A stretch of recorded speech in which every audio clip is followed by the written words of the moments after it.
Hello, my lovely listener. I hope you are okay. I always go really quickly on here when I have the inspiration and it hits me like a hammer in the head sometimes, and I just have to go and say what I have to say because, like I was saying before, the words, I'm just almost choking on words. They have to be said, and I feel like it's something that just is bursting out of me, and I am not claiming that it's amazing, and it's my point and it's my view based on my experience. So one thing I really want to say it out loud is something about choice.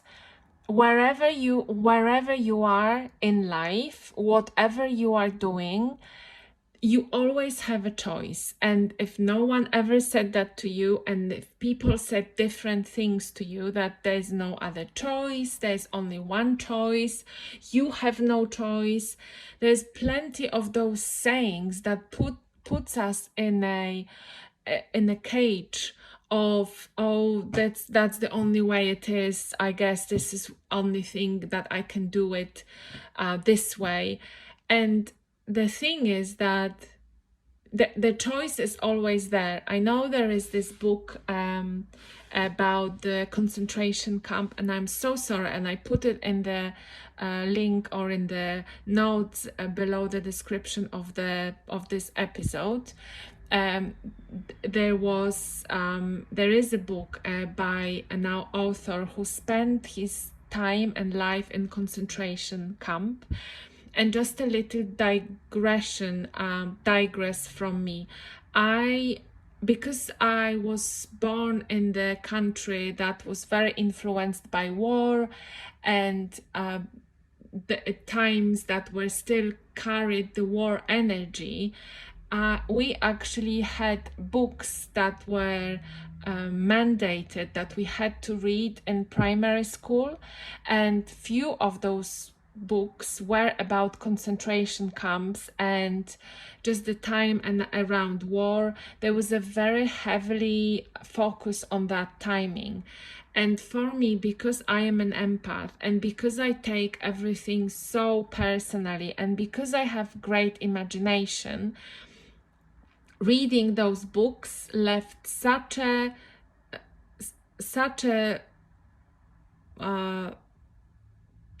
sign on me, meaning that it just left such an impact on me. I couldn't find the right word there, sorry.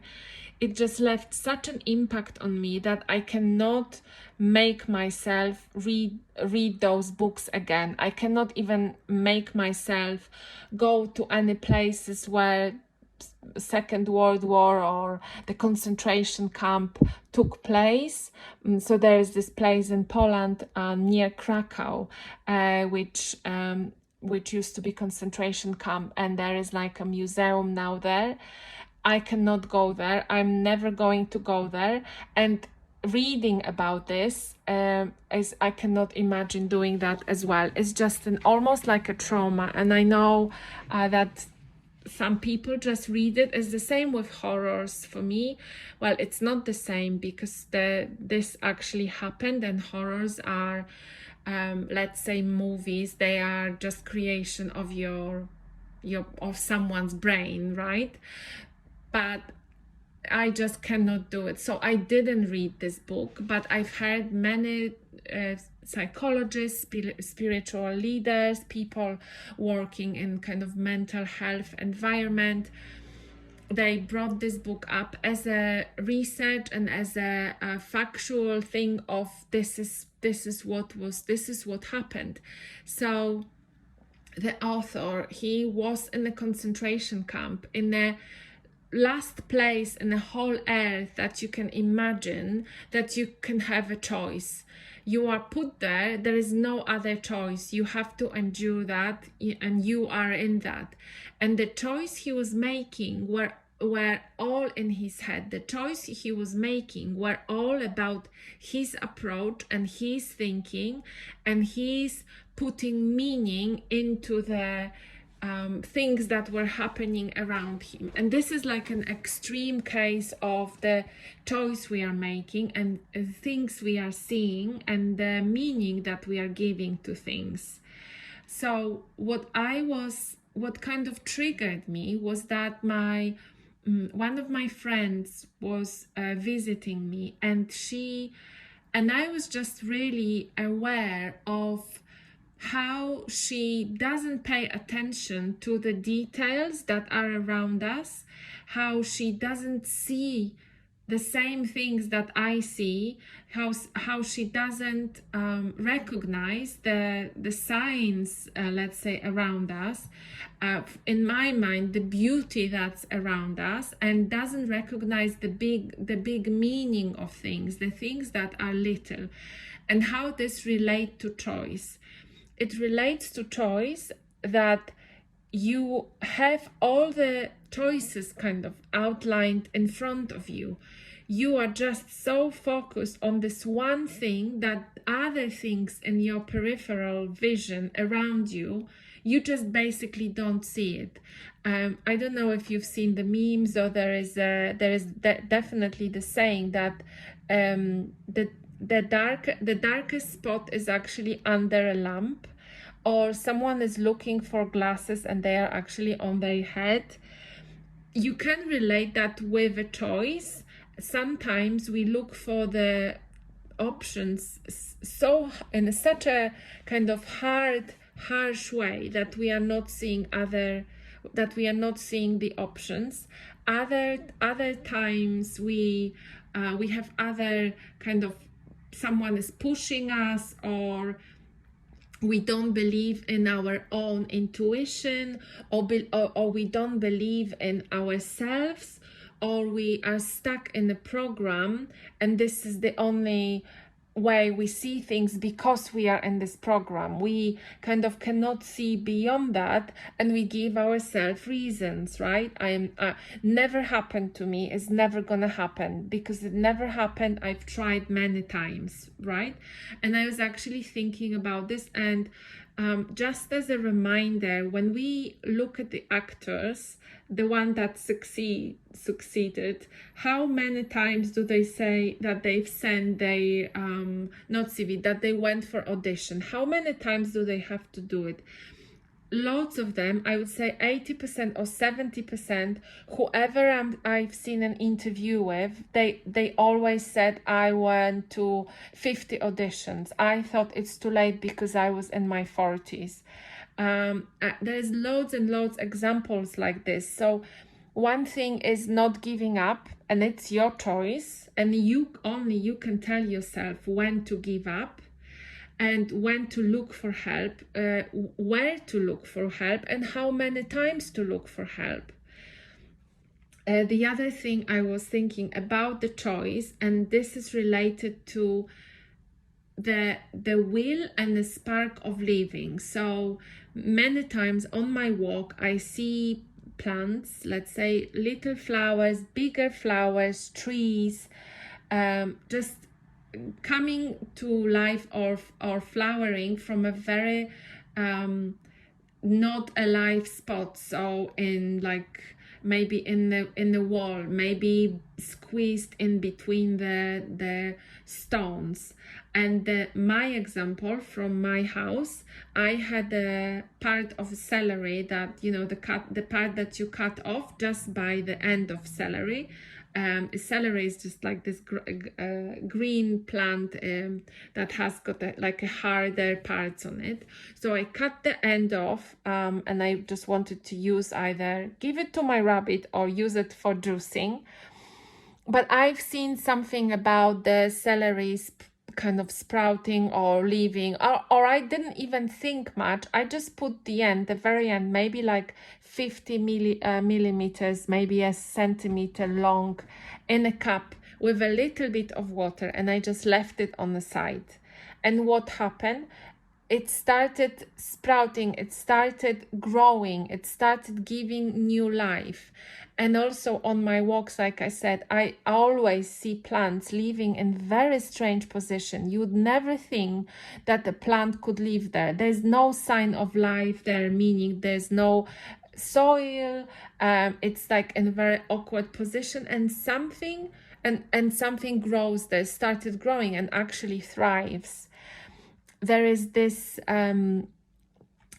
birch tree, and I have to check if it's still there, birch tree that is growing in someone's gutter. It's a pipe that comes out from the balcony, and obviously debris and other like leaves and maybe a little bit of soil from the roof just fall there. And I think this flat stays empty, I believe, or maybe it's let on the like a temporary basis. And the actual birch tree, like fully grown, maybe, I don't know, 50 centimeters, 60 centimeters, grows off from this gutter on the first floor. And I do hope it's still there, because I really want to take this and plant it somewhere. So plants. And so I was thinking on my walk, plants, what makes them want to grow? What is it? What is it that in those very difficult circumstances, they go and just grow? What makes them? What is the? And I came with that, and I was listening to myself, and my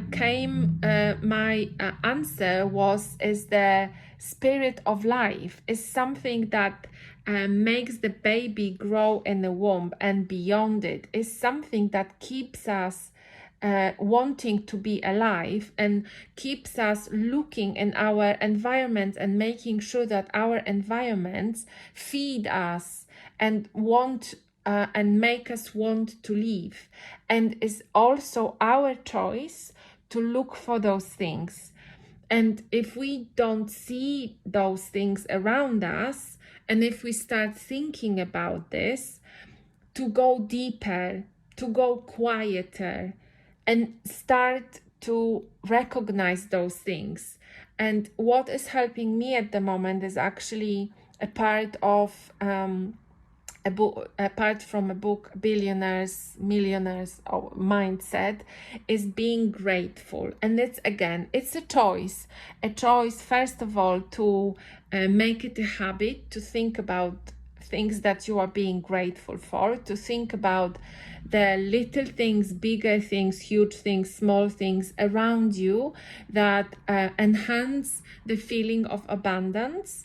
I really love one of them, for example, is that when you find a money, a coin on the street, going into such a happiness and thanking the universe that you found this money, not going, oh, that's only 5p, like it's nothing. No, it's the sign from the universe that it's giving you abundance. So you not walk over it, you pick it up, you maybe not kiss it, but you hold it. You can kiss it if you like. That's what the book says. I didn't kiss it because it was on the floor. So I was like, I'm not gonna kiss it. But I picked it up, and I found one yesterday. Today, I also found one. There was actually just not even on the ground. It was on the kind of like a fence. However, it was quite old, and I would say maybe a little bit dirty. I don't know where it was. Dirty as it was in a puddle, or it was like covered in mud. And I didn't pick it up, and I said, oh, I hope it finds someone who really, really, really needs this. I'm giving this money. Thank you for receiving this money. I am passing and giving this money to someone who needs it. Now I'm thinking about people. There was this older lady in front of the Tesco who was begging, and she doesn't do anything rather than sitting in one place and begging. She relies on the people around her to bring money to her. She does not go and look for the money herself. I'm not suggesting that every begging person should go on the street. I am just saying that, yes, the money lay there, and it takes I don't know, and it takes some time to find them, but when you have your eyes open, you find them. And it's not about the solution for a begging, it's just about energy of what you are expressing. Again, not solution for the begging people. It just came to me, so I just had to say that. And that's what my energy then was. I give this money, thank you for this money, I give this money to someone who needs them more. I actually also had very interesting thing today about giving. The people who give to charity receive more than they gave to charity. So I think it was for every dollar, or let's say for every pound that you give to charity, you receive, so it comes back to you, £1.60 or £1.30, let's make it. So again, it's about the energy, and this is also your choice.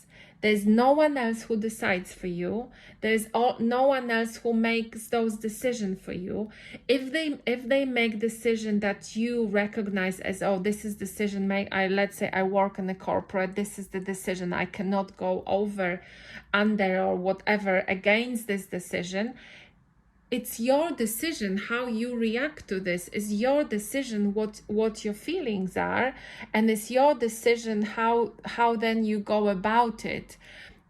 Obviously, you have a very easy decision of looking for another job. You have another decision of maybe giving some feedback. You have another option or choice of talking about this with someone and, I don't know, raising your concern.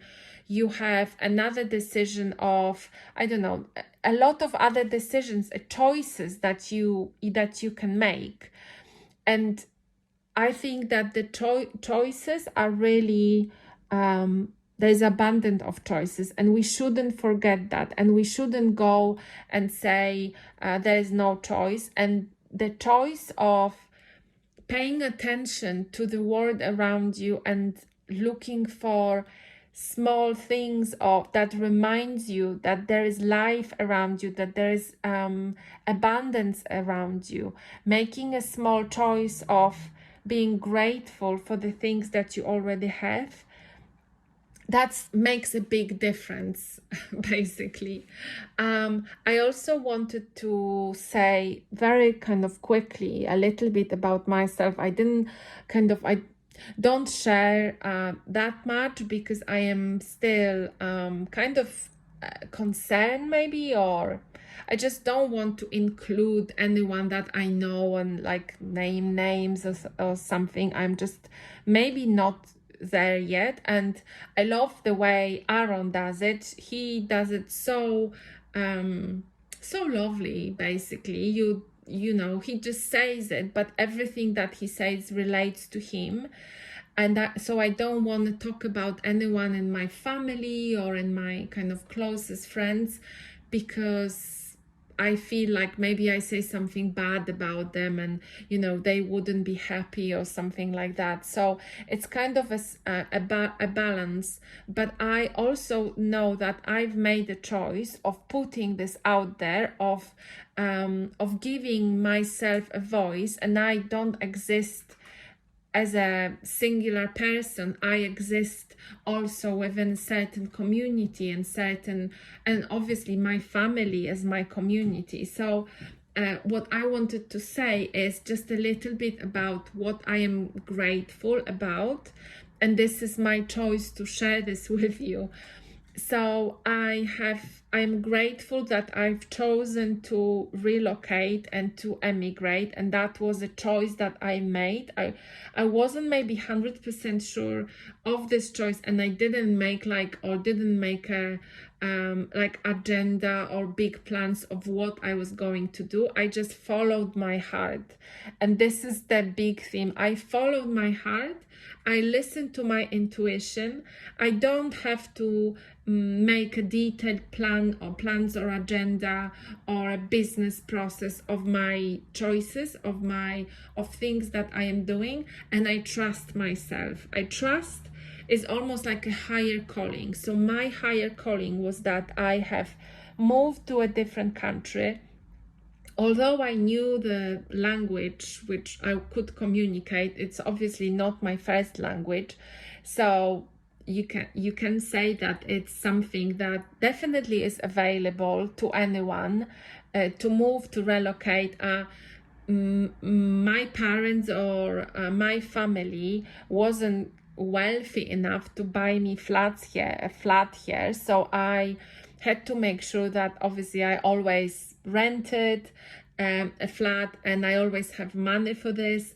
And then I became a mom, and then I made a decision to move back for a while with my child, to live with my parents, which is also not very easy, and leave the my child's dad here. And then I made a decision to come back and leave my child with my parents.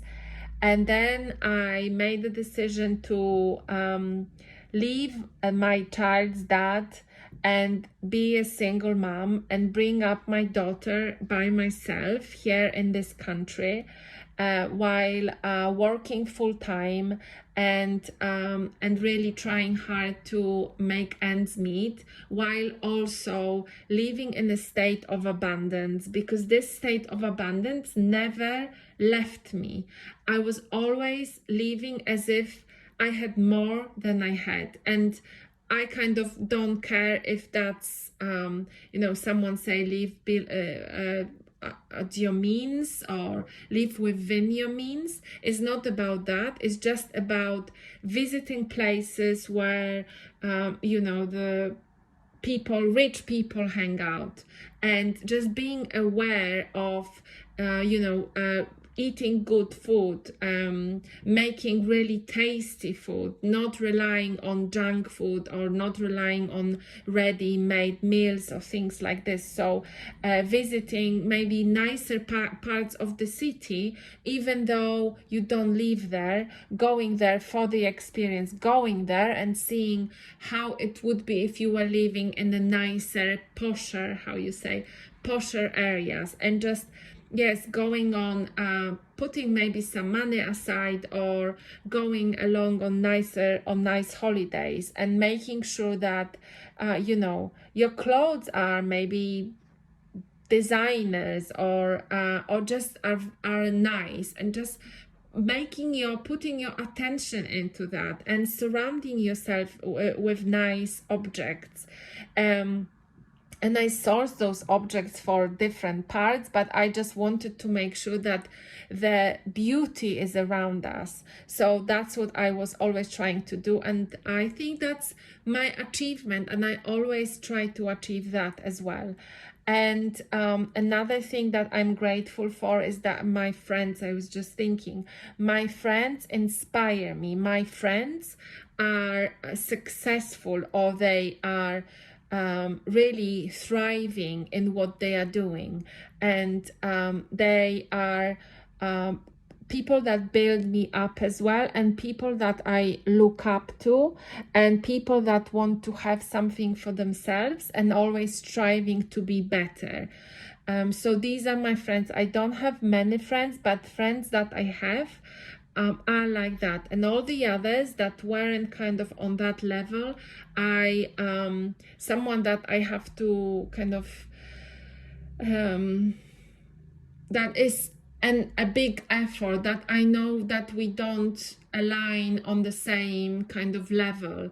I just kind of left. I didn't want to do that anymore. I didn't see a benefit. It's just a disalignment. So yes, and I have those friends, but also I tend to not have that many friends over the past years. So I brought up my daughter. She is a very good person, I can say. She's a really, really good person, really self-aware. I always was able to secure a job, even though I didn't graduate. These are just my blocks, but I always had a job, and each and every job, even though I was made redundant of some of them, and some of them I left for different reasons, the next one was always better than the previous one. I was able to always find resources after the big breakup, after the person left me or I left the person. I was always able to move on, and each of those breakups and each of those hard moments made me stronger, made me wiser, made me more aware, and for these things I'm really grateful. So thank you so much for listening to this. I hope this inspired you, and I really invite you to look for things that you're grateful for, and to look for the ways to remind yourself. For me, it's every morning and every evening, and it's great actually. It's really, and the more you do that, the more you find things around you that you're grateful for. I'm really grateful also for this podcast and for whatever inspiration that made me start this. And I'm grateful for you who are listening to this, and I am the most grateful if I could help any of you. And also if you could share this podcast and bring others, your friends, to listen to it if you find it useful, and also rate it, so help me to develop and help me to have this feedback. Thank you again, and I speak to you soon. Bye bye.